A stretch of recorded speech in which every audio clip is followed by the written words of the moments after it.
The town of Havenbrook was an enigma, shrouded in mist and mystery. Nestled deep within the forgotten forest, it was a place few had heard of or even fewer had seen.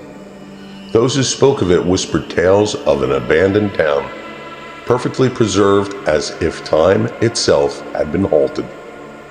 Marcus, a historian with the fascination of ghost towns and their secrets, found himself irresistibly drawn to the mystery of Havenbrook.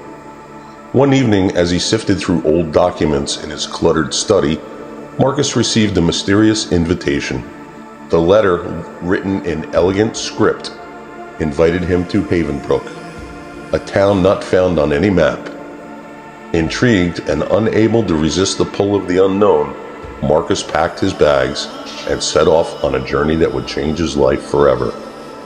The journey to Havenbrook was treacherous, taking Marcus through dense forests and winding paths that seemed to go on forever. As he neared the town, a thick fog enveloped his car, reducing visibility to almost nothing. He parked and continued on foot, guided by an inexplicable sense of direction. When Marcus finally arrived, he was struck by the eerie beauty of Havenbrook. The town was perfectly preserved, as if frozen in time. The streets were lined with charming old houses, their windows dark and empty. An old clock tower loomed over the town square. Its hands stopped at precisely midnight. The air was still, and the silence was deafening. As Marcus explored the town, he felt a strange sense of déjà vu, as if he had been there before. He wandered through the empty streets, his footsteps echoing against the cobblestones. In the center of the town, he found a small cafe. The door creaked open and he stepped inside, the scent of stale coffee lingering in the air. To his surprise, the cafe was not entirely empty. A young woman sat at a table near the window, staring out into the fog. She turned as he entered, her eyes widening in surprise. "You shouldn't be here," she said, her voice trembling. Marcus introduced himself, explaining his fascination with ghost towns and his invitation to Havenbrook. The woman introduced herself as Emily, claiming to be the last resident of Havenbrook. She warned Marcus that the town was dangerous, but her words only fueled his curiosity. Strange occurrences began to happen. Marcus heard whispers in the wind, voices that seemed to come from nowhere and everywhere at once.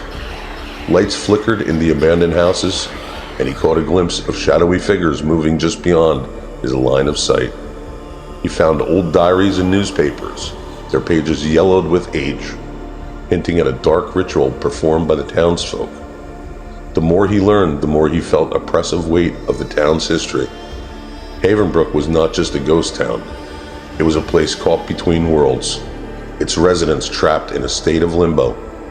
The diaries spoke of a ritual meant to achieve immortality, but something had gone horribly wrong, dooming the town to an eternal twilight.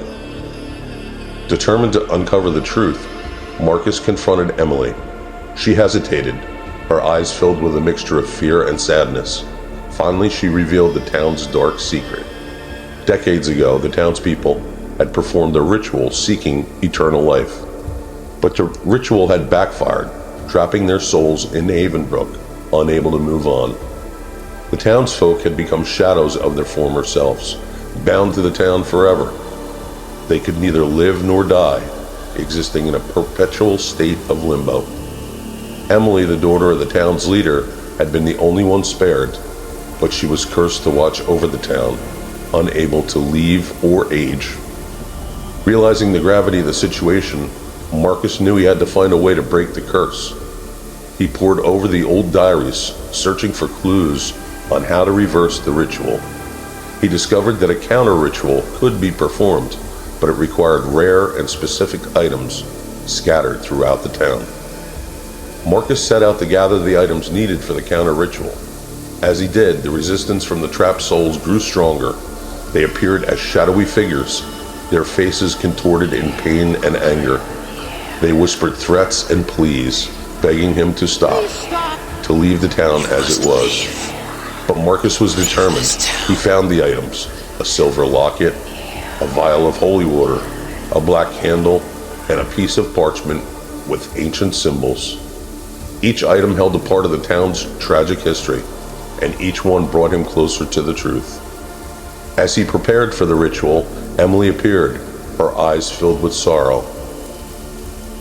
Are you sure about this? Once you start, there's no turning back. Marcus nodded. He'd come too far to stop now. He arranged the items in a circle and began to chant the ancient words written on the parchment. The air grew colder, and the shadows gathered around him, their whispers growing louder and more desperate. As Marcus performed the counter ritual, a shocking realization struck him.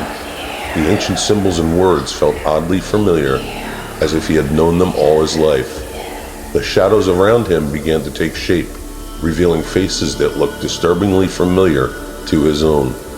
He saw his reflection in the faces of the townsfolk, their eyes filled with recognition and despair. The final piece of the puzzle fell into place. Marcus was not just a visitor, he was a descendant of the original townsfolk. His bloodline has been bound to Havenbrook, and he had been brought to the town to complete the ritual. With a sinking heart, Marcus understood his true purpose. He was not there to break the curse, but to fulfill it. The ritual required the blood of a descendant to finally release the trapped souls. As the realization dawned on him, the shadows converged, their whispers turning into a deafening roar. Marcus, realizing his fate, did not resist.